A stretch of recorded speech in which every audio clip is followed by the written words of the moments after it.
Nah, buat kamu yang saat ini lagi ragu ya, ragu nih kemarin tuh keputusan gue bener nggak ya? Kemarin gue memutuskan untuk pisah bener nggak ya? Kemarin gue memutuskan untuk resign bener nggak ya? Kamu tunggu. Jadi kalau lo masih ragu terhadap sesuatu yang sudah terjadi kemarin, apakah kemarin tuh keputusan gue bener atau enggak? Apakah kemarin pilihan gue bener atau enggak? Episode kali ini gue persembahan buat lo yang semoga aja bisa membuatmu lebih relief. Dan apapun yang sudah terjadi ya sudahlah ya, kan udah kejadian kan? Episode ini tuh tercurahkan asik, tercurahkan ya, terinspirasi dari obrolan gue dengan sesama golongan darah B ya. Kita itu kalau misalkan memutuskan sesuatu, biasanya tuh nggak pakai lama, betul? Betul. Nah, ketika udah memutuskan oke, tantangannya adalah jangan-jangan gue salah ngomong, aduh jangan-jangan ntar gue nyesel nih milih yang ini gitu, jangan-jangan ini bukan yang terbaik. Gimana sih caranya biar kita tidak menyesal atas sesuatu yang udah kita putuskan? Assalamualaikum. Gimana kabar lo? Alhamdulillah. Apakah lo lagi ngerasa kesepian atau sendirian? Kenalin, gue Ria Marliana, teman healing lo di podcast Self Healing. Di sini kita bakal ngobrol bagaimana sih belajar berdamai dengan luka, tentu aja atas izin Allah Subhanahu wa taala. Semoga Allah sembuhkan lukamu, ringankan bebanmu dan kuatkan hatimu. Katakanlah namanya cinta. Asik. Jadi cinta ini itu bekerja di sebuah perusahaan. Kayaknya gue dulu pernah ngomongin ini deh. Dejavu. Dia memutuskan untuk menerima perusahaan A. Ketika dia sudah tanda tangan offering letter ya. Jadi kayak semacam tawaran pekerjaan, gaji dan kawan-kawan, dia udah oke. Lalu ada lagi tawaran yang lain gitu, tawaran dari perusahaan B. Ya mulai tertarik lah. Secara company itu company-nya jauh lebih besar, jauh lebih mentereng, dan benefit-benefitnya, insurance-nya dan kawan-kawan itu jauh melebihi perusahaan A. Gue tanya ke dia, gimana? Lu mau nerima yang A atau nerima yang B? Pengen yang B sih mbak, tapi nggak tahu kenapa tuh aku nggak enak sama yang A karena gue udah janjiin gitu, udah mengiyakan yang A. Gue nggak mau dibilang pelin-pelan mbak, gue nggak mau mengkhianati atau mengecewakan orang yang udah ngasih kesempatan ke gue gitu. Singkat cerita, si teman gue ini, si Cinta ini bekerja di perusahaan A. Kurang lebih waktu berlalu 6 bulan 7 bulan, dia bersyukur karena dia memilih perusahaan A. Kenapa? Karena ada salah satu temennya lagi yang bekerja di perusahaan B. Sama-sama baru lah, masuknya tuh kurang lebih sama. Lalu banyak nih cerita dari si B bahwa ketika dia gak perform, apa konsekuensinya, bagaimana sehektik apa di perusahaan B, overloadnya seperti apa gitu. Dia bilang ke gue, Mbak, aku tuh beruntung banget ya di perusahaan yang A ini, walaupun memang belum mentereng dibanding perusahaan B tuh jauh lah gitu.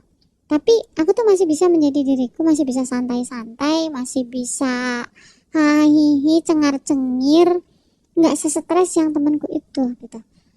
Aku nggak ngebayangin kalau aku berada di perusahaan B jadi apa gitu, jadi bubur kayak gitu. Dan memang dari sisi gue tahu banget karakteristik si temanku ini, si Cinta itu lebih cocok di perusahaan A. Dan aku mengalami banyak hal di dunia ini yang kayak mikir gak panjang gitu kan. Tiba-tiba gue menyesali itu, but at the end aku mensyukuri keputusanku yang sekelebat itu gitu, yang kayak ngikutin hati aja gitu, ngikutin hati, gak ngikutin nafsu atau gak ngikutin logika. Kalau lo aware tentang diri lo sendiri, lo mindful bahwa banyak keputusan-keputusan lo yang didasarkan dari hati, itu endingnya tuh indah banget. Kata hati itu petunjuk dari Allah. Allah itu kan banyak berbicara ke kita itu melalui hati. Kadang-kadang memang gak masuk di akal, kadang-kadang gak masuk logika. Itu banyak orang mungkin bilang bodoh banget sih lo gitu kan. Tapi pada akhirnya pasti kalau ngikutin kata hati itu endingnya bagus, indah banget. Sesuatu yang nggak disangka-sangka, rezeki yang enggak disangka-sangka. Kamu coba baca At-Tolak ayat 2-3. Pertanyaan selanjutnya dari teman gue adalah, terus gimana mbak bedain antara itu kata hati atau itu kata ego? Karena sebenarnya pertentangannya dua ya, antara kata hati atau ego. Ini dua hal ibaratnya kayak kanan kiri, nggak bisa lo dua-duanya tuh nggak bisa. Antara hati sama ego tuh bertentangan, berlawanan maksudnya. Ya kamu tinggal milih antara ego atau hati. Nah sebelum itu lo harus paham dulu apa sih sebenarnya ego, apa sih hati gitu ya. Ego itu lebih cenderung ke benefit pribadi lo. Kayak teman gue yang pertama, gue tanya kenapa sih lu pengen ke perusahaan B gitu. Ya benefitnya mbak, terus terang benefitnya itu menggiurkan banget. Terus kenapa kamu gak memilih yang B aja? Dia jawab lagi kan, karena dia gak enak. Dia udah mengiyakan, dia gak mau dikira pelin-pelan. Dia gak mau mengecewakan orang yang udah memberi kesempatan dia di perusahaan itu gitu. Nah ini sebenarnya pertentangan antara ego dan juga hati itu ada di sini.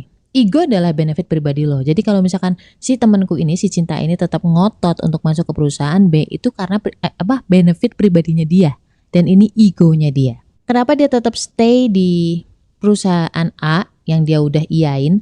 Karena dia nggak enak. Jadi ada hubungannya sama orang lain. Itu perbedaan antara ego dan juga hati. Kalau hati itu pasti ada rasa kasihan, nggak enak, mesake. Jadi keputusan manusia sebenarnya bukan berdasarkan logik, tapi dua hal ini. Antara lo ngikutin hati atau lo ngikutin benefit pribadi lo atau ego lo. Kalau kaitannya dengan hati itu kan ada hubungannya dengan orang lain. Ada hubungannya dengan empati, ya. Dan Allah tuh senang banget sama orang-orang yang berempati. Kamu bisa cek di Al-Quran itu. Dan lo tahu nggak kenapa Rasul itu sangat disayangi sama Allah? Bukan cuman karena ibadahnya ya, yang sangat bagus gitu. Karena ada sahabat lain yang mau beribadah melebihi Rasul, nggak boleh sama Rasul. Tapi karena Rasul itu orangnya penyayang banget gitu. Setiap tindakan beliau itu karena kasih sayang. Jadi karena kepedulian beliau kepada umatnya. Makanya sesayang itu Allah kepada Rasulnya. Dan Allah pasti mengganti dengan yang jauh lebih baik. Contohnya kayak teman gue yang pertama, dia meninggalkan sesuatu karena ngikutin kata hati dia. Ya kan? Karena ada bisikan dari Tuhan dan dia mengikuti itu lewat hatinya. Maka Allah pasti gantikan dengan yang lebih baik. Karena sebenarnya petunjuknya Allah ke kita itu pasti mengantarkan kita ke tujuan yang jauh lebih baik buat lo. Walaupun secara materi saat itu lebih kecil. Tapi nanti akan ada saatnya yang itu tuh jauh melebihi dibanding yang dulu. Dibanding yang kemarin pilihan yang satunya. Ada prosesnya nanti akan melebihi itu. Karena orang yang pakai hati itu kerjanya jauh lebih optimal, jauh lebih bagus, jauh lebih amanah. Jadi sekarang ngerti kan caranya ngebedain antara hati dan juga ego lo. Ketika lo sudah memilih sesuatu karena hati, karena hubungannya dengan orang lain, karena empati, itu pasti Allah ganti dengan yang lebih baik. Pasti. Sahabat Rasul waktu itu datang kepada Rasul Shallallahu Alaihi Wasallam. Kemudian Rasul nanya nih, kamu datang untuk bertanya tentang kebaikan? Sahabat menjawab, benar. Lalu Rasulullah bersabda, mintalah fatwa kepada hatimu. Kebaikan adalah apa saja yang menenangkan hati dan jiwamu, sedangkan dosa adalah apa yang menyebabkan hati bimbang dan cemas. Meski banyak orang mengatakan bahwa hal tersebut merupakan kebaikan. Hadis riwayat Ahmad. Jadi ketika lu sudah memutuskan sesuatu dan itu sudah terjadi, pasti itu yang terbaik. Apapun nanti kamu bisa menyelesaikannya. Karena Allah gak akan menguji lo di luar kemampuan lo. Pasti lu bisa ngelewatin itu kok. Dan tunggu aja, sabar aja sampai ke hadiah itu datang. Dan memang paling berat adalah menjaga kesabaran itu. Bagaimana caranya menjaga kesabaran itu adalah dengan sholawat yang banyak, zikir yang banyak. Jangan overthinking. Ketika lo mulai overthinking, lo mulai menyesali, cut itu semua. Dengan apa? Dengan ta'awud, dengan zikir. Karena itu godaan setan aja, biar kita menyesali yang kemarin udah terjadi. Padahal sebenarnya kemarin kamu sudah memutuskan berdasarkan hati nurani. Kalau kamu memutuskan sesuatu berdasarkan ego, pasti hati lu tahu kok. Pasti hati lu gak nyaman. Andai itu udah terjadi gak apa-apa, istighfar aja. Insya Allah Allah akan tuntun kamu ke jalan lain yang lebih baik. Karena Allah tuh saking baiknya sama lo. Allah saking sayangnya sama kamu. Pede aja. PR-nya adalah sekarang hadapi semua, sabar sampai ke masa hikmah itu datang. Jangan lupa sholawat, zikir hasbunallahu wa ni'mal wakil. La haula wala quwwata illa billah. Stay love and assalamualaikum warahmatullahi wabarakatuh.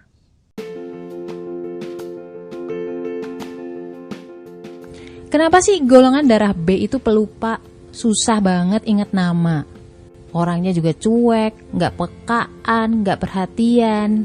Kenapa coba? Bedah itu semua dari buku cerita tentang karakter golongan darah B dengan judul Beauty in a Beast. Order sekarang, link di bio ya.